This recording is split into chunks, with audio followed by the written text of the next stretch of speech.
मेरे पिता भी किसी भी गठबंधन का हिस्सा रहे हो, उनकी एक भूमिका तय है और उसी भूमिका में आज चिराग पासवान भी है।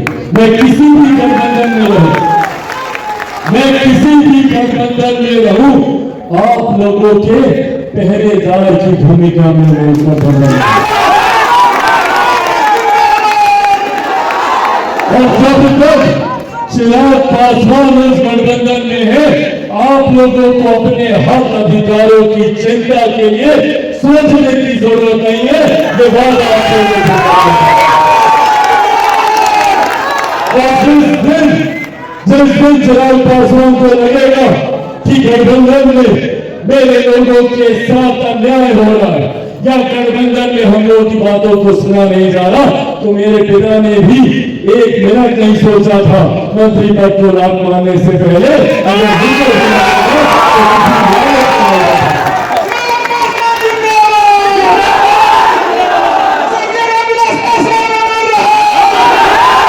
चिराग पासवान के इसी भाषण का वीडियो खूब वायरल हो रहा है, जिसमें वह खुलेआम कहते हुए नज़र आ रहे हैं अपनी पार्टी की जो समीक्षा बैठक थी SC/ST मोर्चा की, उसी में कि अगर ज़रूरत पड़ी मेरे समाज मेरे लोगों के लिए तो हमारे पिता ने भी मंत्री पद को ठोकर मारते देरी नहीं की थी, हम भी देरी नहीं करेंगे।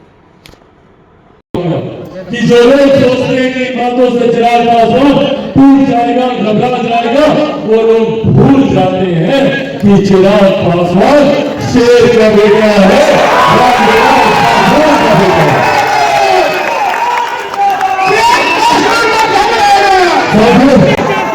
ना टूटने वाला हूँ ना झुकने वाला हूँ, और डरता तो भैया मैं किसी से नहीं हूँ।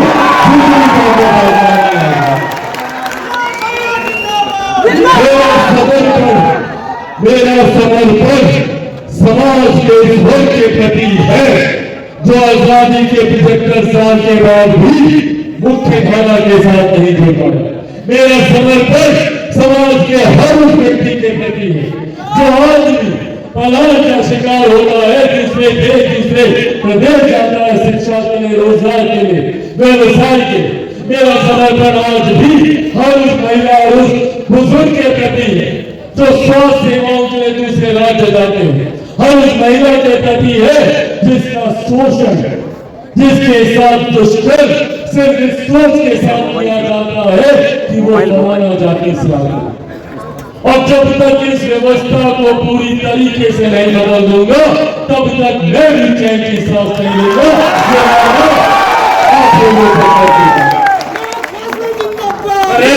आप लोगों को जरूरत है मुझे आज सबके साथ और आप सबके माध्यम से समाज के हर उस व्यक्ति के साथ जिन्होंने मेरे पिता पर विश्वास किया।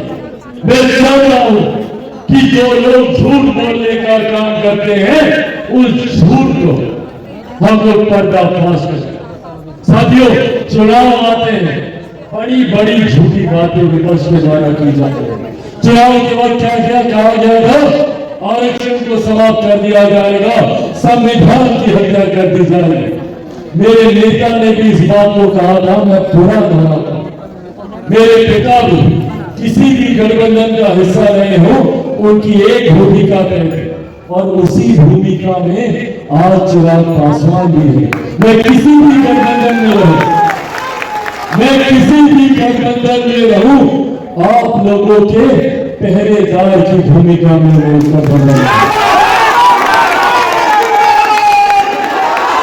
और जब तक चिराग पासवान उस गठबंधन में है, आप लोगों को अपने हक अधिकारों की चिंता के लिए सोचने की जरूरत नहीं है। ये बात आप लोगों को,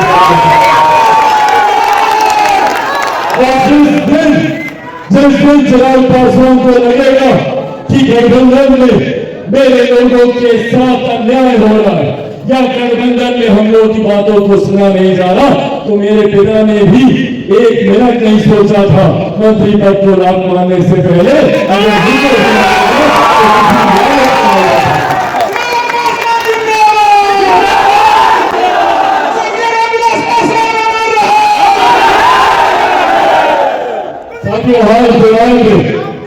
लेटरल एंट्री का भी एक मामला है, जहां पर ऐसे पदों के लिए नियुक्तियां निकाली गई जिन पदों तक पहुंचने की सोच इच्छा हमारे समाज के लोग रखते हैं, और एक साथ कई नियुक्तियां निकाली गई। उस वक्त भी आप लोगों का पहरेदार होने के नाते चिराग पासवान डंके की चोट पर अपनी ही सरकार के सामने न सिर्फ खड़ा होने का काम किया, बल्कि प्रधानमंत्री जी से आप लोगों की समस्या पर चर्चा भी करने का काम किया।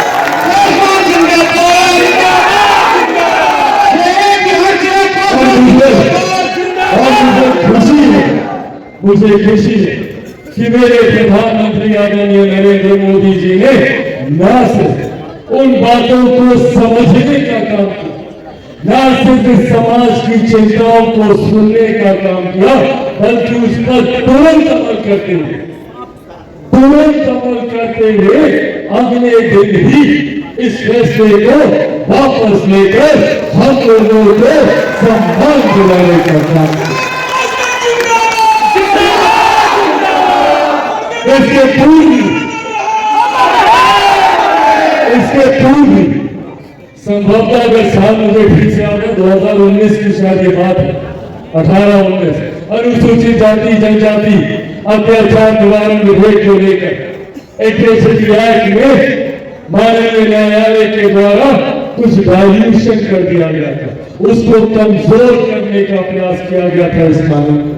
उस वक्त मेरे नेता मेरे पिता आदरणीय रामविलास पासवान जी जीते, तब भी हम लोगों ने मजबूती से सरकार के समक्ष अपनी बातों को रखा, और तब भी हमारे प्रधानमंत्री आदरणीय नरेंद्र मोदी जी ने हमारे समाज की पीड़ा को समझकर तुरंत उस कानून को यथास्थिति में पुनर्स्थापित करने का काम किया। ये ताकत है हम लोगों के समाज में, और ये ताकत तभी तक है जब तक हम लोग एकजुट हैं। इसीलिए साथियों आज ये आग्रह करने आया, जो लोग हम लोग को डराकर हम लोग को बांटने का प्रयास करते हैं, कभी आरक्षण का डर दिखाकर, कभी संविधान का डर दिखाकर, पहले तो आप लोगों के सामने मैं मेरे नेता मेरे पिता आदरणीय रामविलास पासवान जी के संघर्षों की कसम खाकर ये वादा आप लोगों से करके जाता हूं कि जब तक चिराग पासवान जिंदा है, न आरक्षण को कोई खतरा है, न संविधान